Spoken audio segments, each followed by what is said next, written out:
What's up, rabbit hole dwellers? Ian here and Joelle. We're here just to chat shit and basically review a little bit of what's going on in the space and how we feel about it and share it with you. And you're probably going to love us, hate us, or want to have a discussion with us. It's all cool. It's all cool. Joelle, I've got some questions, man, being questioning Bitcoin. And I've got some sort of mixed feelings. I think my overall headline for clickbait would be Bitcoin will disappoint you. And what I mean by that is, like, wherever you think whatever you think Bitcoin is, wherever you think it's going or where it should go, it will eventually disappoint you, right? And it will check your fucking ego, right? It will put you back in your place. Bitcoin doesn't care, all that sort of stuff, right? However, it doesn't mean that there isn't anything to complain about. It doesn't mean there's anything to call people out for. That doesn't mean there's anything to sort of put your voice to it, because if you don't, it's just going to sort of do its thing. It's going to be, and that people and mass voices do have an influence and they can steer Bitcoin. They can ossify Bitcoin if there's consensus. It can sort of have a general tone or this overall kind of idea in people's mind about its political leaning or whatever it may be. And people will come to their own conclusions at the end of the day. People will make their own choices. And that's what the power of Bitcoin is, right? It just is what it is. It tick-tock next block. However, there are a lot of influential narratives out there. There are a lot of people putting messages out there that people consume. They take it in and, people gain traction, they become influential in the space. However, I suppose when you become more influential, you should be more open now to being critiqued, like the whole Slay Your Heroes thing, and accept that people are not always going to agree with you, maybe call you out on a little bit of bullshit now and again. So that's where I'm at with it. Where are you at? I was just about to ask, where's your question now? Yeah, I suppose my question is like, what are we doing about speaking up for what we believe in? Or what are you doing, or what am I doing, I suppose, is the question, because it's about how I feel. And nobody necessarily gives a shit about how I feel. It's about, how do I engage in the space? How do I put a message out that not only agrees with some of the things that are going on, but also disagree with it? And I think a lot of hesitation I've had in the past is probably personally ego driven, because I want to be liked, right? I want people to recognize that I've got some value and a voice in the space. But at the end of the day, what am I doing if not just contributing to huffing other people's farts when I don't fully agree with some things, right? So I think there's some space and some room. And that's probably part of the reason why I've been absent a little bit over the last few months, because I've been like, well, I don't want to contribute to the space because, I don't want to sort of like just go with the mainstream narrative, because I don't always agree with it. I don't agree with like the sort of lack of critique over Michael Saylor, for example. To bring up one highlight is his flip-flop over what seems to be historically, when he originally was going on podcasts and talking about it, it was very much on like, it's, freedom money, it's for the individual, it's for, enabling to dismantle the central authorities, right? And a lot of people believed him. And probably when he was speaking, I don't know, you can question whether it was authentic all along or whether at the time he did believe that or not. But at the end of the day, now he's completely flipped the narrative into saying that, it's it's an asset, it's a store of value, it's capital. Did he say it's capital or not capital? It's capital. Capital, yeah, he said it's capital. And he's talking about Tether, he's talking about the US dollar. Basically, he's turning his MicroStrategy into like a central bank for Bitcoin. And I'm just like, nobody seems to be really calling him out on that.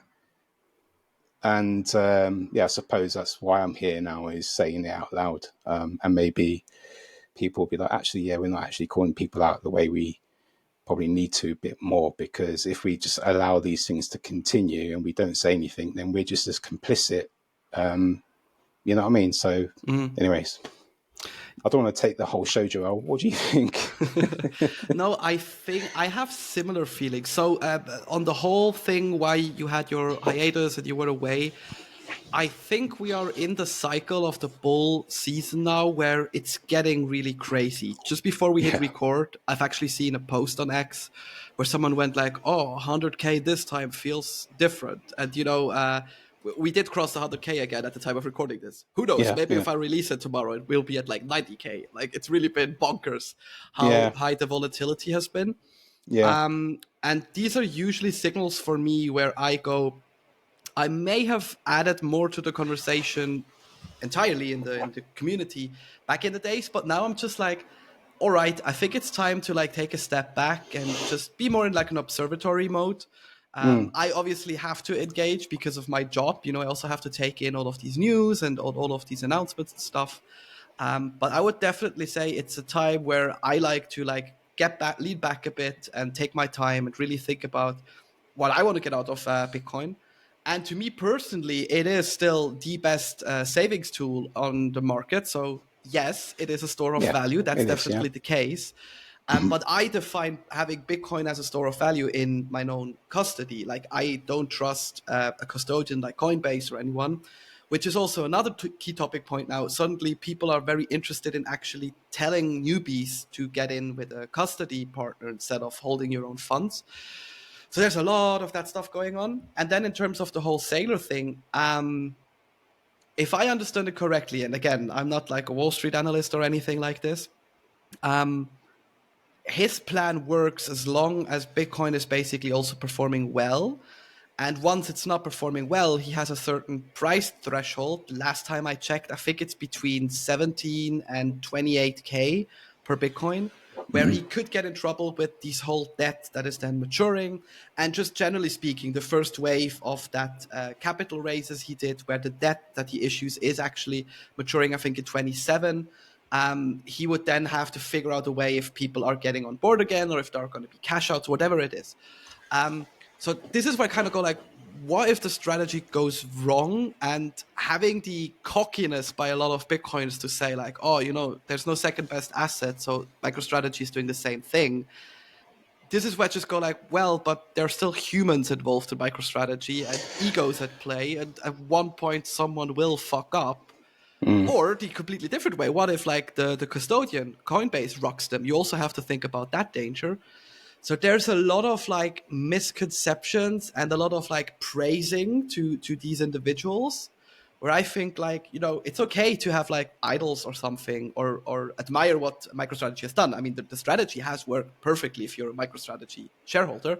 And Saylor did deliver on that promise he made in 2020 to actually return a good fiat return for his shareholders.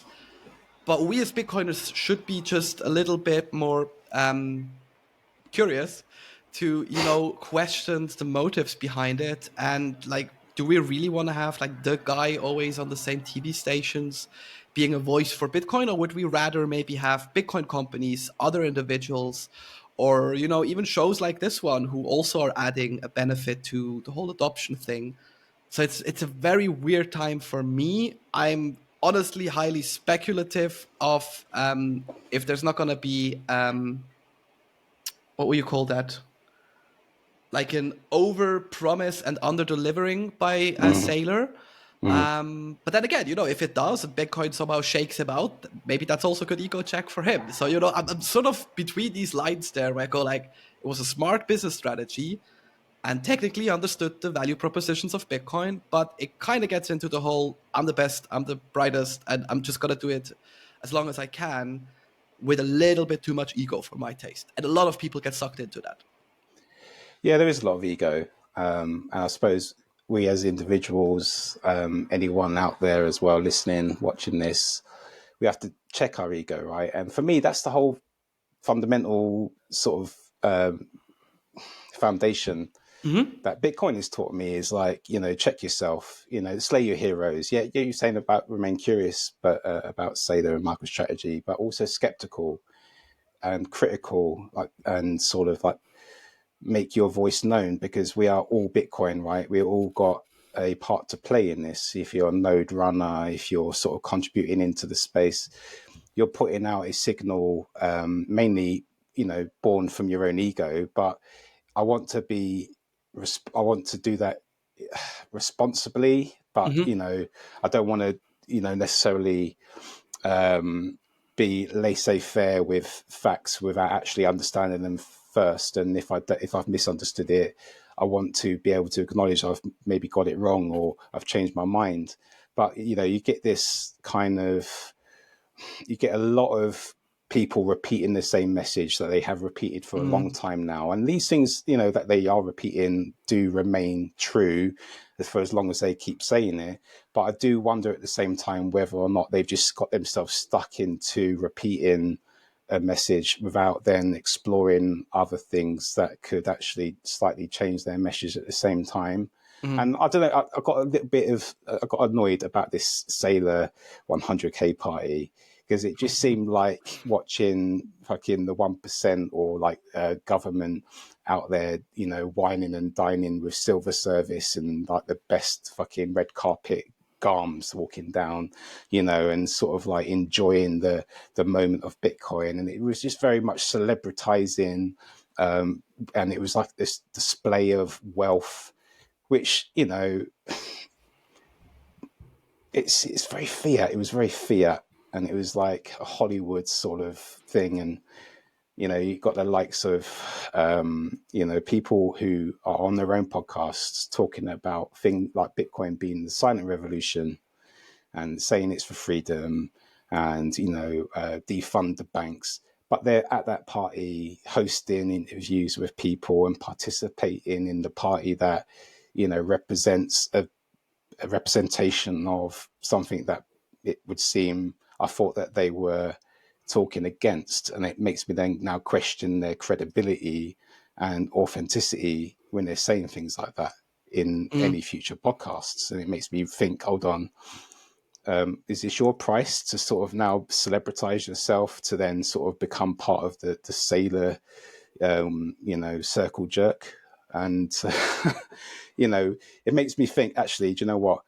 Yes, we're all Bitcoiners. We come together. We might all agree on Bitcoin, but at the end of the day, it makes me think. Hold on, but how much?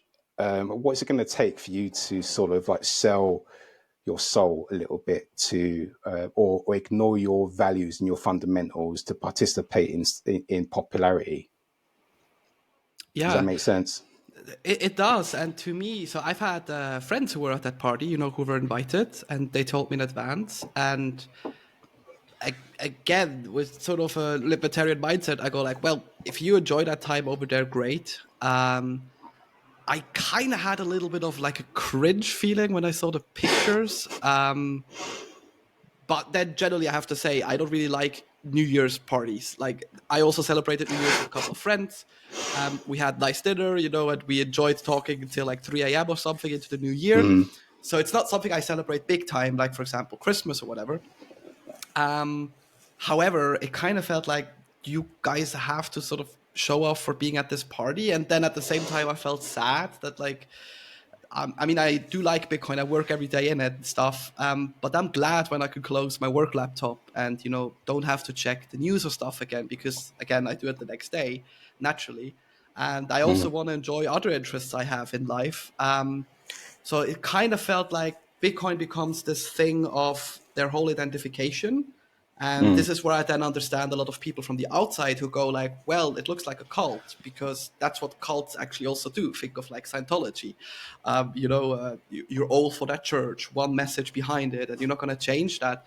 This is kind of when I went like, for me, a little bit of the freedom and liberty each individual has is missing. So mm, people may use Bitcoin as a means of payment.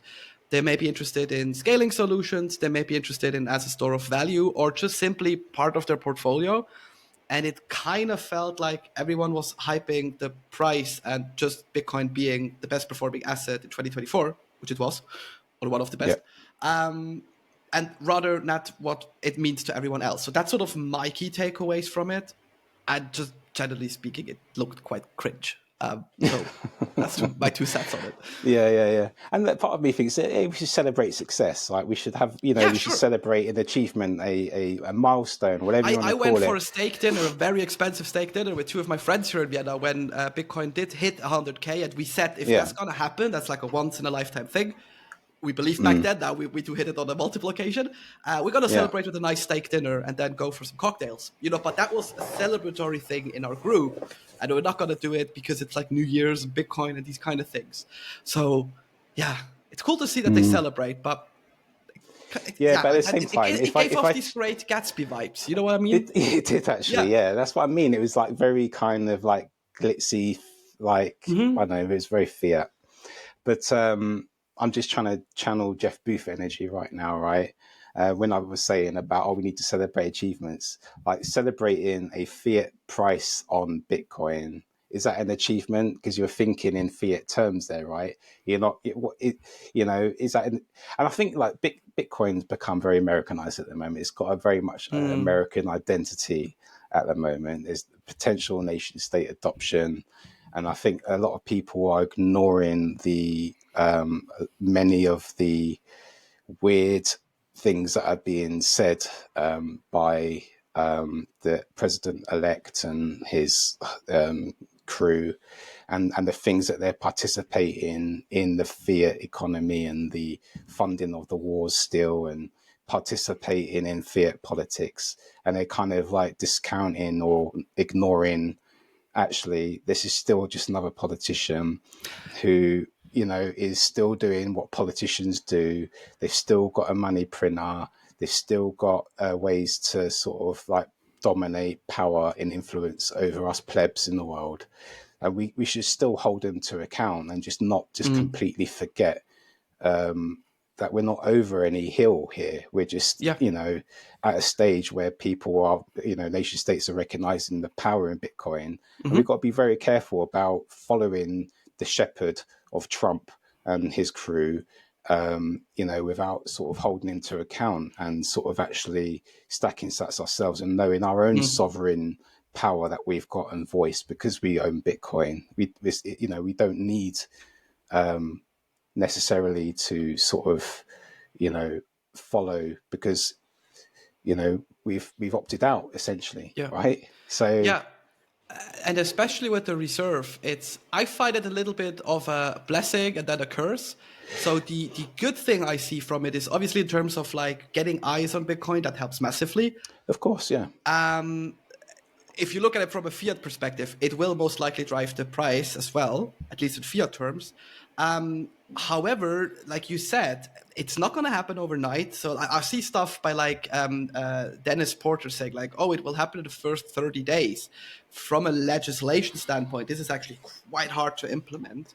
It took them last time, and that was I think 35 years ago, when they decided to stockpile a little bit of gold again, almost 200 days after the inauguration of, I would say it was George Bush Sr., to buy gold. So I would expect, if the National Reserve becomes a thing, that we would even see a longer time period than that, because gold is literally just buy rocks somewhere and then put it in storage and or in a vault. And with Bitcoin, you have all of these technical involvements as well, because is the US going to like deposit its Bitcoin with like Coinbase or something? Probably not. They have to build their own infrastructure. yeah, And then on the other hand, what you said, it's very Americanized, so it's a lot of focus on there. I think a lot of people choose to ignore that we also get a lot of positive news, even out of Europe over here, where individuals are stepping up and going like, hey, if the US does this, we're missing the boat with Bitcoin, and we've missed the yeah, boat with all of these monetary opportunities yeah, way often in the past. So that helps again. But then again, I'm just a lot of it's a lot of that it will help pump our back situation, and I would rather focus on it would help pump adoption. mm, And it is money for the enemy, and a third party in the definition of the white paper, which can be a government, a custodian, a bank, whatever, in that world is an enemy. So I appreciate that Bitcoin is creeping into all of these things, but we yeah. should never lose the scope of what it actually does in the real world. And again, a lot of it is engagement posting, because people Yeah, know people will like this, they will follow them, they will feel appreciated, and maybe be invited to the next New Year's party, because that yeah, somehow feels like it's the goal of everyone. Would you have yeah. gone, by the Did way, you if get you a got the golden ticket? invitation? Do you know what? The honest answer is I don't know. I like to say Mm, nah, but like a good time, taking away a little bit of you know, living up a little bit. It's tempting. It's tempting. It's like poison chalice. You know, interesting. am I? I don't know. It's a difficult one for me to answer. Honestly, I like to say no. I wouldn't, and I know that there are people who are vocal more in the freedom side of Bitcoin as well that actually Hmm. didn't participate. So I want to acknowledge that as well. And I'm Mm. curious as to whether they had an invite and chose not to go because they don't subscribe to that. I know that Frank Corva that we spoke to, Rabbit Hole Stories, he wrote a post saying that Saylor doesn't get or understand Bitcoin, and Hmm. that gave me quite a lot of not hope, but it was like actually yeah, there's people who are also standing up and making their voices known. And I want to do a bit more of that in this year as well. Nice. During my breakaway from the whole X and Noster space for the last few months, I was thinking about what it is I can sort of come into the new year and do for myself and contribute to Bitcoin. And I've left my fiat job now. And I've done that because, again, Bitcoin's enabled me to do that because I've been stacking. We're at a point in a cycle where I've got more choices than I've ever had.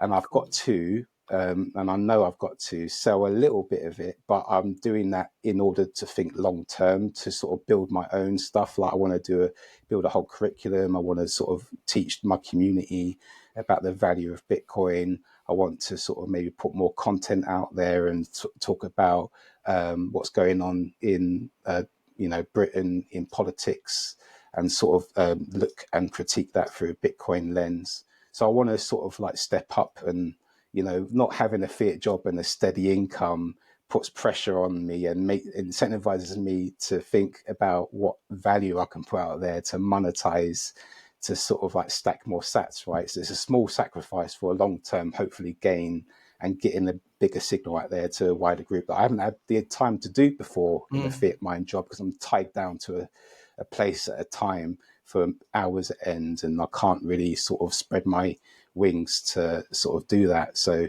with this break, I've sort of been able to store up a little bit of energy because I did over leverage myself a little bit with stuff I Mm. was trying to put out and work at the same time. So, yeah, I'm feeling rested and hopeful. So that's my sort of step into the Bitcoin space for the new year. What about you? Yeah, so to answer my own question as well, also, I would have definitely not gone to the party simply because what I've mentioned earlier. I am around Bitcoin from whenever I get up in the morning to basically whenever I'm off work, which is sometimes 6 or 8 p.m., depending on what I need to do. So I enjoy that time away. And I don't know, events like this one, I like to just celebrate that with friends, with Yeah, family. Also, don't have a smartphone with you, just enjoy the moment, these kind of things. Um, and then, yeah, just generally speaking, I would be annoyed of having a camera at my face all the time if you're at one of these that's parties. true. Especially if you're Um, partying. exactly, exactly. Yeah, I mean, there may be pictures and clips of you don't want shared.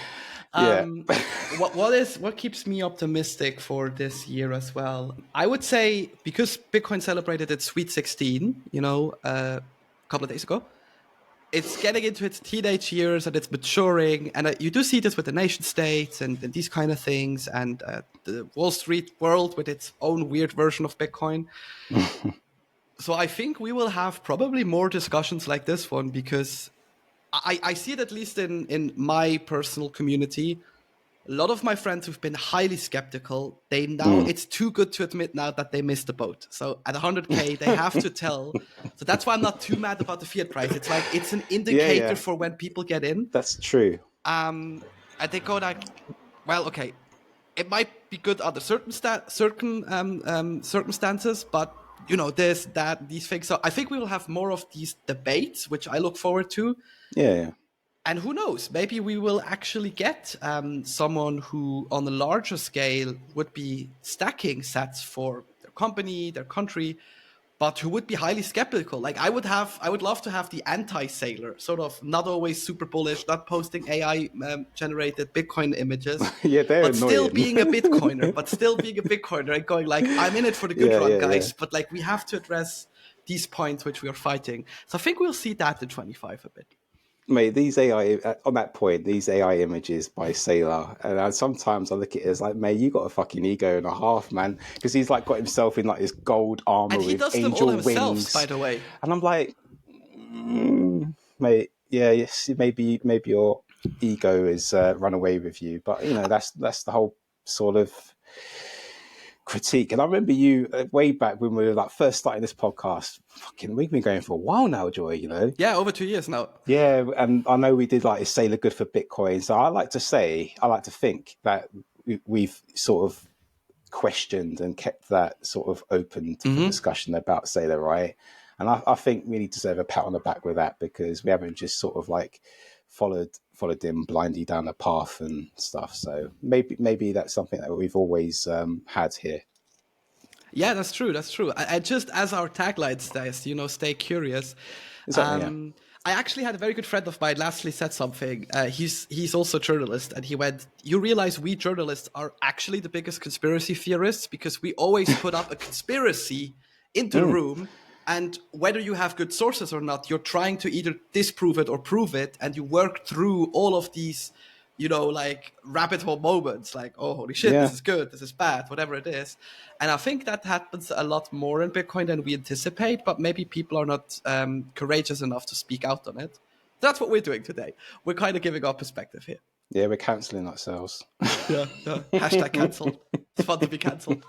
But what do you guys think? Engage, comment, and participate in this discussion because maybe we've got it all wrong. Maybe you agree, maybe you disagree. Let's have this discussion because we've all got an opinion. Doesn't mean we're right always every time, and I'm always open to be corrected as well. And that's what it's all about, and that's what staying curious is.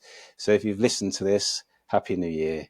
Welcome back to Rabbit Hole Stories. And as always, Joelle, are you going to say it? Stay curious.